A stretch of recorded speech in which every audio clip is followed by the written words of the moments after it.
Porque a igreja não aparece no Antigo Testamento. Primeira parte, Efésios capítulo 3 versículos 1 ao 12. Comentário de Emaro Persona. Nesse parêntese que abre aqui, do capítulo 3, versículos 2 em diante, que também equivale ao parêntese que Deus abriu nos seus propósitos, quando encaixou o tempo da igreja nas profecias que foram dadas a Israel. Elas param no momento em que a igreja começa e recomeçam no momento em que o tempo da igreja termina na terra com o arrebatamento. Esse período era um mistério. Hoje uma pessoa me escreveu no Facebook se no Antigo Testamento tal ou tal coisa se refere à igreja. Eu respondi, nada no Antigo Testamento se refere à igreja. Porque ninguém no Antigo Testamento sabia o que era a igreja. Nem mesmo os profetas do Antigo Testamento. É claro que você pode aproveitar muito de figuras, de símbolos, de sombras do Antigo Testamento, mas tudo ali diz respeito a Israel, principalmente a Israel, e às nações, aos gentios. Nada à igreja. Absolutamente nada, porque era um mistério. É como se a gente tivesse uma coisa que não foi, um livro que não foi aberto ainda, ninguém sabe o que está escrito no livro. E aqui no versículo 4, o apóstolo Paulo fala, em Efésios 3:4, pelo que quando ledes, podeis perceber a minha compreensão do mistério de Cristo, o qual, noutros séculos, não foi manifestado aos filhos dos homens. Então isso já derruba por terra qualquer ideia de que nós devemos buscar no Antigo Testamento, nesses outros séculos, alguma doutrina ou alguma referência à igreja de maneira clara e não simbólica apenas, né? Como agora tem sido revelado pelo Espírito Santo aos seus santos apóstolos e profetas. Ele está falando agora de profetas da igreja. E é interessante e aí o versículo 6 ele descreve o que é o mistério, a saber que os gentios são co-herdeiros e de um mesmo corpo e participantes da promessa em Cristo pelo Evangelho, do qual fui feito ministro pelo dom da graça de Deus que me foi dado, segundo a operação do seu poder. Esse versículo 6, se nós formos ler ele mais ao pé da letra, uma tradução mais literal, seria ler mais ou menos assim, a saber que os gentios são co-herdeiros, co-membros do mesmo corpo e co-participantes da mesma promessa em Cristo pelo Evangelho. Ou seja, é uma conta conjunta. Deus criou agora algo que tem iguais direitos, deveres, bênçãos e tudo mais no corpo, porque deixam de ser partes separadas. Não é mais gentios e judeus. São gentios convertidos e judeus convertidos, que agora não são mais chamados de gentios e judeus, mas são chamados de igreja de Deus. Tanto é que Deus faz essa distinção em 2 Coríntios, quando ele fala para não sermos motivo de escândalo nem para judeus, nem para gentios, nem para a igreja. Então Deus olha agora para o mundo e vê 3 classes de pessoas distintas. E essa igreja, ela já não é nem gentia e nem judaica, ela é a igreja, é o corpo de Cristo. É algo inteiramente novo e um mistério. Às vezes a gente fala que esse mistério foi revelado a Paulo. Na verdade, ele pode até ter sido revelado primeiro a Paulo, não sei exatamente isso, mas o que diz aqui o versículo é que ele foi revelado aos seus santos apóstolos e profetas, ou seja, todos os apóstolos receberam essa revelação. Porque se não recebessem, haveria até uma contenda, né? Alguém fala assim, não, Paulo, isso é sua ideia, isso é você que está falando. Não, o Espírito Santo revelou a todos eles o mistério da igreja. Mas o que Deus fez, em particular com Paulo, foi transformá-lo em ministro desse mistério, que é o que ele fala no versículo 7, do qual fui feito ministro, pelo dom da graça de Deus que me foi dado segundo a operação do seu poder. Então são 2 coisas distintas, o mistério e o ministério desse mistério.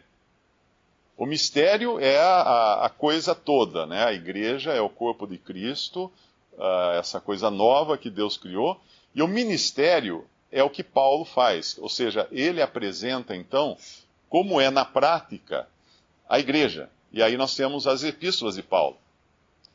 Quando nós pegamos hoje na cristandade, uma grande parte da cristandade até crê no mistério, que é a igreja, o corpo de Cristo, mas não no ministério. Tanto é que as doutrinas de Paulo são relegadas a um segundo plano e nem aceitas. Essa semana, acho que alguém me escreveu alguma coisa dizendo que a Convenção Batista, igrejas batistas, teria aprovado agora mulheres pastoras. E muitos acho que também acabaram contra isso e tem toda uma discórdia e tal. Mas, na verdade, o erro não era esse. O erro era lá atrás, quando aprovaram a ordenação de homens pastores. Porque não existe ordenação nenhuma nas Escrituras para dons da igreja.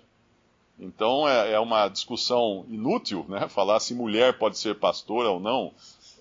A discussão é a seguinte: não tem pastor, um homem dirigindo uma congregação. Isso é uma ideia estranha. E qualquer um que atentasse para a doutrina dada a Paulo, para o ministério de Paulo da igreja, veria que isso é fora de ordem. Não existiria isso. Então essas duas coisas são importantes de entender. Uma outra coisa é essa diferença de Israel e igreja, que muitos não aceitam. Todas as iluminações fundamentalistas, não as pentecostais, elas na verdade, elas aproveitaram muito do que foi ensinado pelos irmãos no século XIX sobre a liberdade do Espírito na Assembleia, e eles pegaram muito desse ensino porque era muito conveniente à doutrina pentecostal dizer que o Espírito Santo podia ter liberdade nas reuniões e aí usar do jeito que ele quisesse, quem ele quisesse, só que levaram a coisa para o lado não da liberdade, mas da libertinagem, né, da desordem, e basta entrar num culto, numa reunião pentecostal para você ver que ali a desordem é generalizada em alguns lugares, não em todos, mas em alguns lugares a desordem é completa. É uma verdadeira bagunça. Mas as igrejas pentecostais, portanto, pegaram e emprestaram essas doutrinas da liberdade e do Espírito Santo e acabaram adotando também o dispensacionalismo, crendo que a igreja é algo separado e que Israel voltará a ter as suas bênçãos no futuro e etc. Mas as doutrinas fundamentalistas das igrejas presbiterianas, metodistas, uma parte da metodista, batistas, fundamentalistas e todas essas, a católica também, anglicana, luterana, todas essas, elas confessam que a igreja seria uma continuação de Israel. Portanto, Deus parou de lidar com Israel e chama agora Israel de igreja, ou de Israel espiritual de Deus, e agora vai, então, tocando a coisa, e no final, esse Israel espiritual de Deus, que é a igreja, herdaria, então, todas as promessas feitas à igreja no Antigo Testamento. O problema com isso é que nós temos o versículo 6. E o versículo 6 diz que os gentios são co-herdeiros, co-membros, co-participantes. Eles têm tudo em medida igual e idêntica com os judeus convertidos dentro desse um corpo que é a igreja. Mas quando nós vamos nas profecias do Antigo Testamento e vamos também no livro de Apocalipse, tudo aquilo que fala de Israel, fica muito claro que Deus não iria colocar Israel por cauda, mas por cabeça das nações. Fica muito claro que todas as nações seriam benditas, os gentios seriam benditos em Israel. Que todas seriam contadas ou pesadas ou enumeradas segundo o número dos filhos de Israel. Que todas as nações no futuro irão a Jerusalém levar presentes, levar sacrifícios, levar ofertas, como se fossem seguindo, né? Como no reinado do rei Salomão, os gentios iam levar as suas ofertas, eles eram, eu tenho um nome isso, eu não me lembro agora qual é, mas eles eram como que, eles estavam sob o reino de Salomão. E assim será com Israel, eles estarão sob Israel. Tanto é que fala, eu acho que é Zacarias, se não me engano, fala que os gentios pegarão na aba das vestes dos judeus, pedindo para eles ensinarem as coisas de Deus para eles. Então fica muito claro aí que os judeus terão um lugar de preeminência no futuro, e as nações gentias serão abençoadas sim, mas como numa escala abaixo dos judeus, como estando sob essa preeminência dos judeus. Mas quando nós vamos nesse versículo 6, nós vemos uma conta conjunta, nós vemos um casamento com união universal de bens, onde não existe um nem outro, onde todos têm direitos iguais e bênçãos iguais. E isso entra em contraste com as profecias bíblicas relacionadas a Israel. Portanto, seria uma contradição bíblica se nós aceitássemos que a igreja é a continuação de Israel. Porque aí não bateriam essas coisas, porque elas ficariam erradas, né?